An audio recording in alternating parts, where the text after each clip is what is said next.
Warahmatullahi wabarakatuh. Hamidan wa musallian alhamdulillahi rabbil alamin. Allahumma salli wa sallim ala sayyidina Muhammad wa ala alihi wa sahbihi ajma'in, amma ba'du. Hadirin jamaah salat tarawih yang dimuliakan oleh Allah Subhanahu wa taala. Di dalam Islam, ketika kita melakukan perbuatan, itu sejatinya adalah perpaduan antara materi dengan ruh. Ruh yang dimaksud di sini bukan sirul hayah, bukan nyawa, bukan rahasia kehidupan. Kalau nyawa, semua manusia yang hidup pasti dikasih nyawa, betul ya? Tetapi yang dimaksud ruh di sini adalah idrak silah billah, kesadaran akan hubungan kita dengan Allah. Maka ketika manusia itu berbuat di dalam pandangan Islam, itu adalah perpaduan antara materi dengan ruh. Kalau tidak ada idrak silah billah, tidak ada kesadaran akan hubungan kita dengan Allah, maka perbuatan manusia itu hanya bersifat materi saja, sehingga eman-eman tidak bernilai ibadah. Tetapi karena adanya idrak silah billah, adanya kesadaran akan hubungan kita dengan Allah, aktivitas makan dan minum itu aktivitas yang biasa-biasa saja, bahkan hukumnya mubah, tidak ada bedanya antara orang muslim dengan orang kafir. Tapi karena adanya idrak silah billah, adanya kesadaran akan hubungan kita dengan Allah, maka aktivitas makan kita, aktivitas minum kita bukan sekedar kenyang dan haus, tapi karena ada ruh tadi, ada idrak silah billah, maka kita makan, minum semata-mata mencari ridho Allah agar kuat ibadah, agar kuat menjalankan syariat. Maka kalau Bapak Ibu, Bapak-bapak ini kerja, hidupnya adalah kerja, makan, minum, dan bekerja, tetapi dia tidak memahami hakikat hidupnya, maka eman-eman kerjanya tidak bernilai ibadah karena tidak ada idrak silah billah. Ini pondasi dasarnya. Kalau tidak ada idrak silah billah, tidak ada landasan iman, makanya betul kata Imam Asy-Syafi'i itu, orang itu kalau manusia itu kalau hidupnya hanya sekedar makan, minum, tidur, dan bekerja, tetapi dia tidak memahami hakikat hidupnya, dia tidak sadar akan hubungannya dengan Allah, maka orang yang semacam ini layak ditakbirkan 4 kali. Allahu Akbar, Allahu Akbar. Takbir 4 kali sholat jenazah mana? Nah sekarang pertanyaannya, banyak apa enggak hari ini mayat-mayat hidup bergentayangan? Saya sengaja keras ini biar enggak ngantuk ini.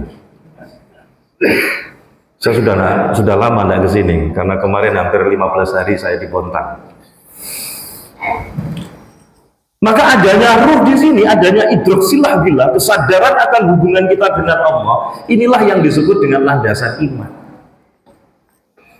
Maka Dr. Ed Al-Qarni mengatakan, kalau manusia itu tidak ada landasan iman, kalau manusia itu tanpa iman dan amal soleh, maka kekayaan yang dia punya, harta yang dia punya, apapun yang dia lakukan, itu tidak bernilai ibadah di hadapan Allah Subhanahu wa taala. Gimana? Lanjut apa enggak ini? Masih 7:30? Oh sudah lebih. Saya belum nyampe materi ini. Ini baru pondasi dasar. Kenapa adanya ruh itu penting? Adanya idrak silah billah itu penting. Kalau orang sudah tidak percaya adanya Allah, dia tidak percaya adanya surga dan neraka, dia tidak percaya namanya yaumul hisab, akan ada hari kiamat, maka tidak ada idrak silah billah. Sehingga hidup di dunia ini akhirnya apa? menghalalkan segala cara. Terjadi hari ini ada yang kayak gini, wong itu kok. Maka ini jadi penting, ruh tadi itu. Kalau tidak, hanya materi. Hari ini umat Islam tidak diajak pindah agama, tapi tanpa disadari umat Islam bisa jadi ateis, umat Islam bisa jadi sekuler. Kalau ini lepas, berbisnis, berekonomi, berpolitik, bernegara, tidak ada tentang kesadaran akan hubungan dia dengan Allah, dia tidak percaya akan adanya yaumul hisab, meskipun profesor berani bohong. Betul? Gimana? Dilanjut apa enggak ini? Ada intel, angkat tangan. Oh ngaji kok diinteli masa.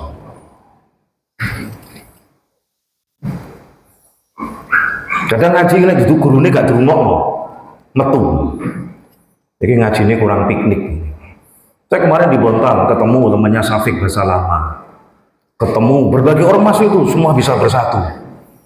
Dr. Nur Iksan dari Jember. Ketemu yang di Jawa Timur dianggap radikal, Andri Kurniawan. Ketemu juga di Bontang anaknya Abu Jibril, namanya Israfil. Jadi Abu Jibril itu semua anaknya nama malaikat. Lanjut. Maka betul sekali apa yang dikatakan Imam Abu Laith As-Samarqandi. Kalau manusia itu dia tidak ingat mati dan dia tidak percaya akan adanya hari akhirat, maka Allah akan timpakan 3 bencana. Bencana yang pertama, menunda-nunda tobat. Kayak gak matek-matek. Bencana yang kedua apa? Rakus terhadap dunia, rakus terhadap kekuasaan. Kalau orang sudah tidak ingat mati, tidak percaya akan adanya hari akhirat, bebal, tambeng, menghalalkan segala cara. Terawih ini gelem teko, tapi karena tidak ada landasan ruh bahaya. Sungkan rek mosok posoan gak terawih. Lah, akibatnya jadi amal salah bukan amal soleh. Amal soleh itu landasannya cuma 2. Satu dilandasi dengan iman, adanya idrok silatillah. Yang kedua dilandasi dengan ilmu, caranya benar sesuai dengan ketentuan syariat. Maka jadi amal soleh. Kalau salah satu tidak ada, maka jadi amal salah. Apa dari Pak Natalis ini? Nek semari kon mudun ya mudun. Daripada aku dirasani wong rewin ini. Semakin dirasani semakin seneng aku. Dosaku entek wis sampean rasane. Lanjut. Kalau orang itu sudah tidak ingat mati, orang sudah tidak percaya akan adanya hari akhirat, maka Allah akan timpahkan 3 bencana. Naudzubillah. Bencana yang pertama apa tadi? Menunda-nunda tobat. Yang kedua, rakus tamak terhadap dunia. Dan yang ketiga, semakin jauh dari Allah. Alhamdulillah. Sebaliknya kalau orang itu ingat mati dan dia percaya akan adanya hari akhirat, Allah kasih 3 keberuntungan. Keberuntungannya apa? Imam Abu Laith As-Samarqandi menjelaskan bahwa keberuntungan yang pertama, dia segera tobat. Yang kedua, qanaah terhadap dunia. Dan yang ketiga, semakin dekat kepada Allah karena ingat mati. Tapi kalau sudah tidak ingat mati, tidak percaya adanya hari akhirat, hidup yang cuma sebentar ini di antara titik kelahiran dan titik kematian, wis enak itu dewe. Gak peduli gelarnya opo, kiai. Sekarang dengan dajjal itu 10M, 8M ditambah mobil Alphard, hilang imannya. Makanya kita berdoa mudah-mudahan jangan sampai kita menangi dajjal yang sesungguhnya. Kalau dajjal yang sesungguhnya, waduh, dia bisa menunjukkan apa? Kenikmatan surga dan neraka. Ono sing guyon, gak iso dajjal mlebu Indonesia itu. Karena Dajjal itu kan kafaro kafir. Nah Indonesia kafir itu gak ono saiki non muslim. Sehingga Dajjal gak iso mlebu Indonesia. Rusak. Nah, saya baru masuk materi. Ini pondasi dasar. Jadi diingat-ingat adanya idroksilah billah inilah yang membuat kita ini selamat. Kalau tidak, aktivitas perbuatan kita hanya bersifat materi. Makanya betul di dalam Islam itu ketika manusia berbuat itu menyatunya antara materi dengan ruh. Ruh yang dimaksud di sini adalah idroksilah billah, kesadaran akan hubungan kita dengan Allah. Teman-teman sekalian, Bapak Ibu sekalian yang dimuliakan oleh Allah Subhanahu wa taala, sahabat Nabi Abu Bakar As-Siddiq radhiyallahu anhu itu pernah menyampaikan nasihat. Kalau waktunya cukup saya sampaikan 5 nasihatnya. Kalau waktunya tidak cukup saya sampaikan 1 saja. Yang keempat nanti cari sendiri. Saya akan kirim artikelnya ke Pak Natalis. Kegelapan itu ada 5 kata Abu Bakar As-Siddiq. Tapi 5 kegelapan itu disertai cahayanya. Ini nasihat Abu Bakar. Yang pertama adalah hubbud dunia. Cinta dunia itu kegelapan. Orang itu kalau sudah hubbud dunia, wa qarayatul maut, penyakitnya di dalam hati disebut dengan al-wahm. Abu Bakar As-Siddiq mengatakan hubbud dunia, cinta dunia itu kegelapan sudah. Kalau sudah gelap, ditabrak, haram-haram ditabrak. Betul? Ini bosonnya Surabaya harmus, haram-haram dikermus. Sahabat Abu Bakar mengatakan hubbud dunya, cinta dunia adalah kegelapan, sedangkan penerangnya, cahayanya adalah takwa. Maka jangan tinggalkan takwa. Dunia itu ada dalam genggaman kita, tapi jangan sampai dalam hati. Kalau dalam hati sudah hubbud dunya. Syekh Abdul Qadir Al-Jailani mengatakan kalau dunia itu sudah di hatimu, tidak pada genggamanmu, maka itu cinta dunia. Dan cinta dunia, dia mengutip sabda Rasulullah, cinta dunia adalah pangkal dari segala kesalahan. Cinta dunia adalah pangkal dari segala kesalahan. Kalau sudah hubbud dunia, ono wong ngaji koyo ngene gak seneng. Kalau sudah hubbud dunia, segala sesuatunya dinilai dengan apa? Materi. Wani piro.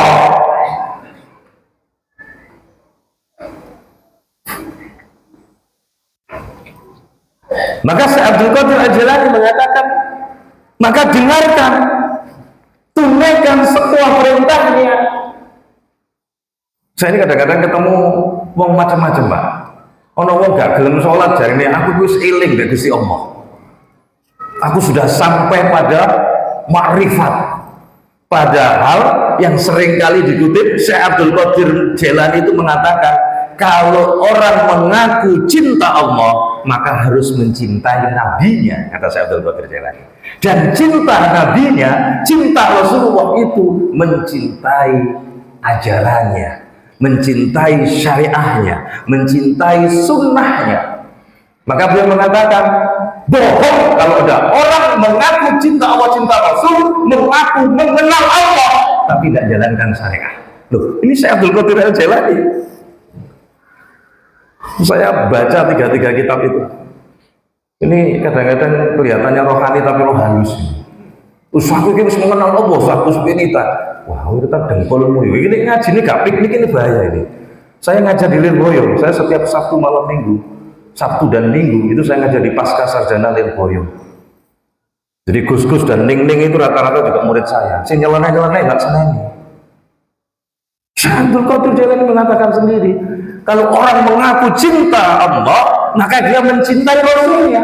Kalau mencintai Rasulnya, itu mencintai sunnahnya, mencintai ajarannya, mencintai syariahnya. Aneh, kalau mengaku cinta Rasulullah, kalau pengajian dibubarkan. Kenapa tidak nang Indonesia ini? Saya ketemu temannya Ustadz Syafiq Basalamah di Bontang itu.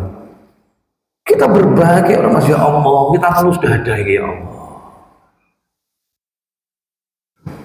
Nah, kenapa bisa terjadi? Jawabannya di sini, hubbud dunia. Gimana? Lanjut? Sampai Pak mau jualan jam lanjut tuh kalau sing mantep aku itu. Aku digibeng mungkin ya. Digibeng ayo gibeng-gibeng kan gitu. Yang kedua, Abu Bakar As-Siddiq mengatakan ada 5 kegelapan beserta penerangnya. Tadi hubbud dunia, cinta dunia itu kegelapan, dan penerangnya adalah apa? Takwa. Maka tidak ada lain kalau kita ingin selamat. Ikuti aturan Allah dan Rasulnya, jauhi larangannya. Maka dengan itulah cahaya, itu nanti penerangnya. Yang kedua, dosa. Dosa itu adalah kegelapan, kata Abu Bakar As-Siddiq. Sedangkan penerangnya adalah taubat. Maka kalau kita sholat tarawih, ada doa kan yang diajarkan itu, asyhadu an la ilaha illallah, astaghfirullah. 2 kalimat di depan ini kuncinya surga. Kalau itu dipahami betul, itu 2 yang terakhir itu permintaan kita. Apa?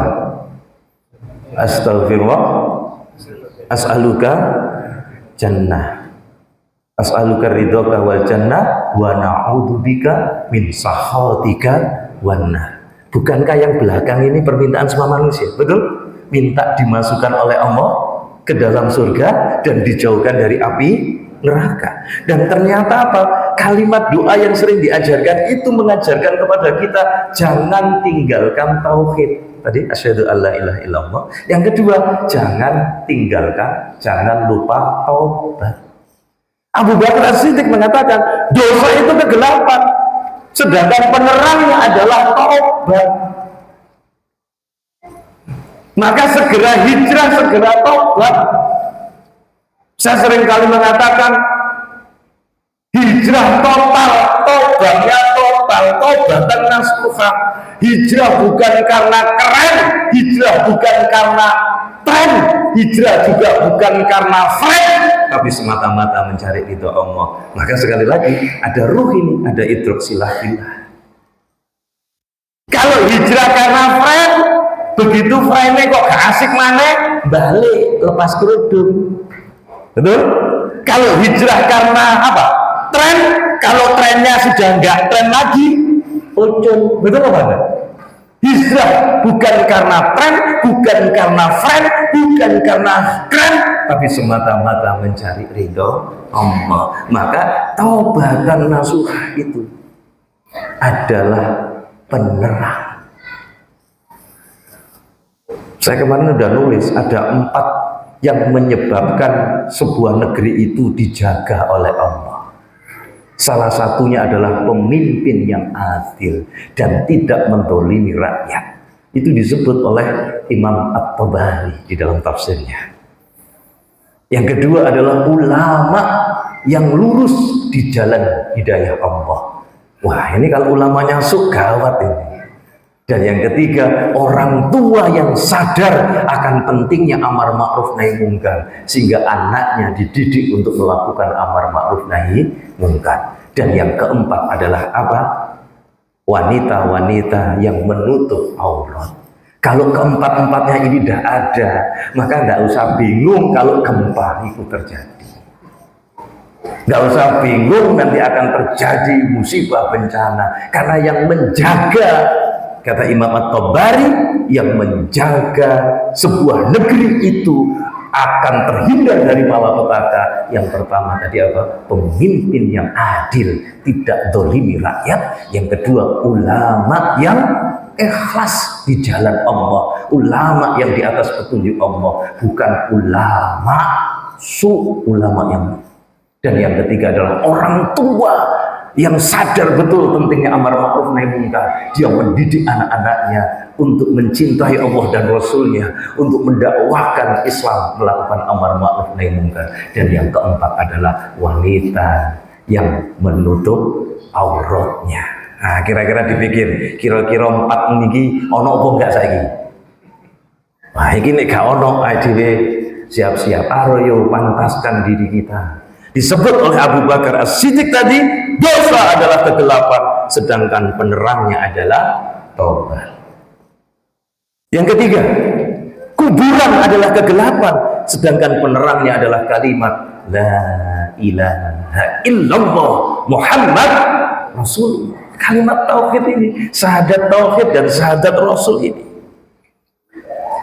Di dalam sebuah hadis Rasulullah Muhammad SAW bersabda yang artinya, sesungguhnya Allah mengharamkan masuk neraka bagi orang yang mengucapkan La ilaha illallah secara tulus semata-mata karena Allah. Hadis riwayat Bukhari. Jadi artinya apa? Harus ada idrak billah.